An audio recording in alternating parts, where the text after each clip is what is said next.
जोधपुर दरबार जसवंत सिंह जी अपने ज़माने में नाथ संप्रदाय के महान पुजारी थे और इतने अनन्य भक्त थे कि एक दफ़ा वो शिकार खेलने गए और उधर से एक कालबेलिया अपने डेरे से ही जा रहा था और उसके गद्दी पर लदे हुए भगवान वस्त्र को भगवान को जाकर उन्होंने प्रणाम किया। साथ में जाने वालों ने पूछा कि आप ये क्या कर रहे हो?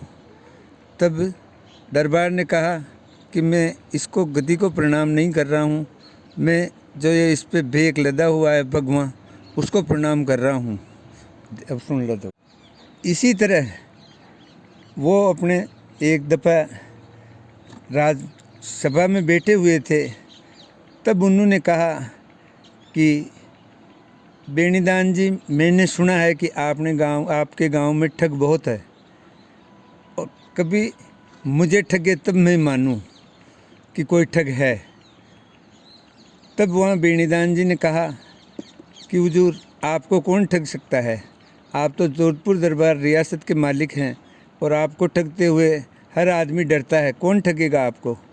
तब उन्होंने कहा कि मुझे कोई ठगेगा उसकी सारी गलती मैं माफ़ करूँगा। तब बेणीदान जी ने कहा कि हुजूर, मैं अपने गांव के ठगों से बात बोलो।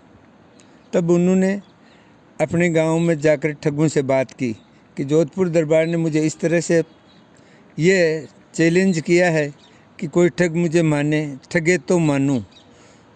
तब उन्होंने से एक ठग ने हाँ करी कि हुजूर, मैं ठग तो सकता हूँ मगर अपने जान की माफ़ी चाहता हूँ। तब उन्होंने कहा कि उन्होंने खुद कहा है कि मैं उसकी सारी गलती माफ़ कर दूंगा।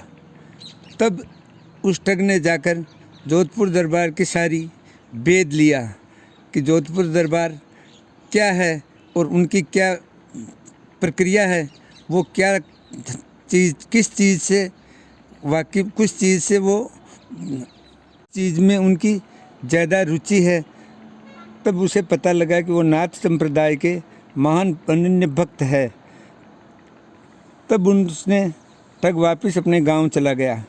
कुछ समय उपरांत वही ठग एक नाथ का बेक बनाकर जहां से दरबार आया जाया करते थे, रास्ते में अपनी धूनी जमा कर बैठ गया और जब भी जोधपुर दरबार निकलते वो उनको देखता रहता था मगर ध्यान नहीं देता था और अपने तपस्या में लीन रहता था।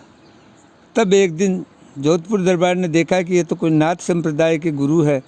तब जाकर उन्होंने प्रणाम किया तो उसने कहा कि आशीर्वाद राजा जी, आपको इतने दिनों मेरा ध्यान भी नहीं हुआ कि मैं यहाँ बैठा हूँ। आप तो कुछ ध्यान भी नहीं रखते कि कौन नाथ संप्रदाय का है और कौन नाथ संप्रदाय का नहीं है। मैंने सुना है कि आप तो नाथ संप्रदाय के अनन्य भक्त हैं। तब जोधपुर दरबार ने कहा कि हुजूर, मेरी गलती हो गई, इसलिए मुझे क्षमा करें। इसमें क्षमा करने की कोई बात नहीं और राजन, मैंने तो आपको सिर्फ चेताया था। तब जोधपुर दरबार ने रोज़ आना जाना शुरू कर दिया और वहाँ बैठना और उनसे बात करना शुरू किया। तो वो ऐसे उपदेश देने लगा कि जोधपुर दरबार उसके उपदेशों से इतने प्रसन्न हुए कि उन्होंने कहा कि हुजूर, आप तो महान पहुँचे हुए नाथ संप्रदाय के संत हैं। अब आपकी मैं क्या तारीफ़ करूं और आपसे क्या कहूं?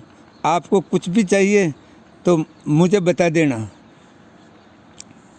तब एक दिन बैठे हुए इसी तरह बातें कर रहे थे और वो गुरुजी हाथ में रुद्राक्ष की माला लिए घूम फेर रहे थे। तब राजा का ध्यान उस माला पर गया तो राजा ने पूछा कि हुजूर, ये माला क्या है आपके और कितनी है? तब गुरुजी ने कहा कि यह माला मेरे फेरने के लिए है, मैं इसी रुद्राक्ष की माला को फेरा करता हूँ। तब राजा ने कहा कि हुजूर, आप तो रुद्राक्ष की माला फेरते हैं और मेरे पास तो सिर्फ एक रुद्राक्ष है। बैठे हुए राजा ने एक दिन पूछ लिया कि गुरुजी, आपकी उम्र क्या है? तब उसने कहा, गुरुजी ने कहा कि मेरी उम्र इस बात से अंदाज़ा लगा लो कि हर 12 साल में इस रुद्राक्ष के पेड़ में रुद्राक्ष लगते हैं, जो कि नेपाल दरबार के वहाँ एक पेड़ है, उस पे 3 रुद्राक्ष लगते हैं। तो तीनों रुद्राक्ष में से सिर्फ एक ही नेपाल दरबार को मिलता है। एक आसमान में चला जाता है और एक धरती पे गिरते ही गायब हो जाता है। जो एक रुद्राक्ष बचता है वो मुझे देते हैं, और वो उसी रुद्राक्ष की 108 रुद्राक्ष की माला है। ये उम्र मुझे पता नहीं। तब राजा इस बात से इतने प्रसन्न हुए कि क्या करें, ये माला तो मुझे चाहिए गुरुजी, किसी तरह मुझे दे दो। जो आप लेना चाहे वो आपके भेंट कर दूंगा। महाराज राजा नाथ जी ने कहा कि मुझे पैसों की कोई आवश्यकता नहीं हुजूर, ये माला आपके किसी काम की नहीं, ये माला सिर्फ लाख की है। कहा कि हुजूर जो भी आप लेना चाहे, मैं इस माला की कीमत देने को आपको तैयार हूँ, आपकी भेंट कर सकता हूँ, मगर किस भी तरह आप मुझे अपना चेला समझ के ये माला मुझे दे दीजिए। तब गुरुजी ने कहा कि ये माला सिर्फ लाख की है राजा, आपके किसी काम की नहीं है, ये मैं ही फेरता हूँ।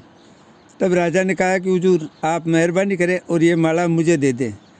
गुरुजी ने कहा कि इस माला की कोई कीमत नहीं है, ये माला वैसे कहें तो लाख की है, मगर इसकी कोई कीमत नहीं है। तब राजा ने कहा, तब नाथ जी ने कहा कि आप नहीं मानते हैं तो ये माला मैं आपको दे दूंगा, भेंट स्वरूप ही समझे।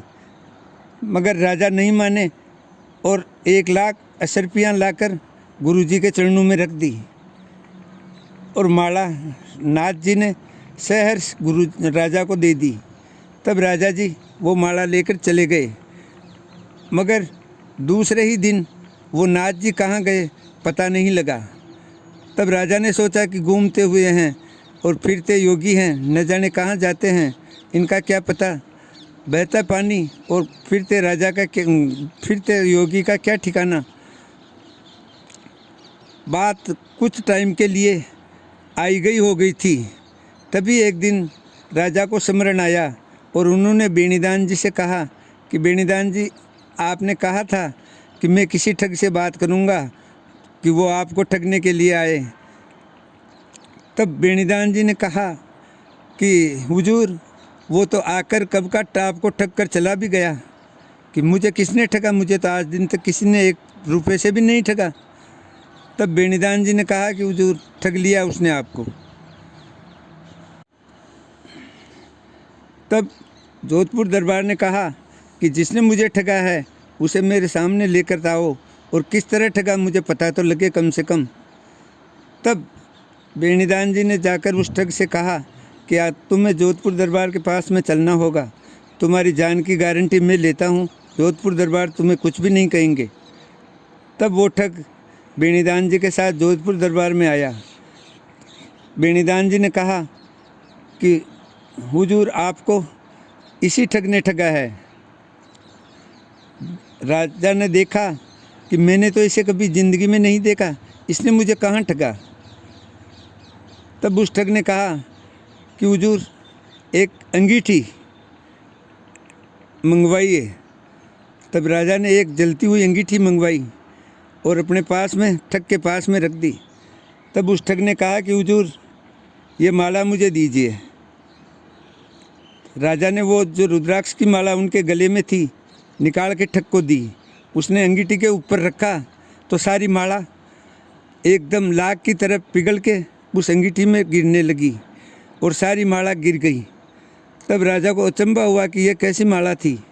तब ठग ने कहा कि हुजूर ये माला मैंने आपको ही दी थी, मगर मेरी गलती नहीं थी। मैंने आपको कहा था कि इस माला की कोई कीमत नहीं है, मगर आप भी फिर भी नहीं माने और 1 लाख रुपये 1 लाख रुपया लाकर मुझे दे दी। इसी तरह मैंने आपको ठगा हुजूर। तब राजा ने कहा कि 1 लाख रुपया तुम्हें दे दी, वो इनाम की है, और तुम्हारी कोई इसमें तुम्हारी कोई गलती नहीं है, और मैं सारी गलती तुम्हारी माफ़ करता हूँ, और तुमने मुझे वास्तव में ठग लिया। ये कहानी मैंने आपको सुनाई। सत्य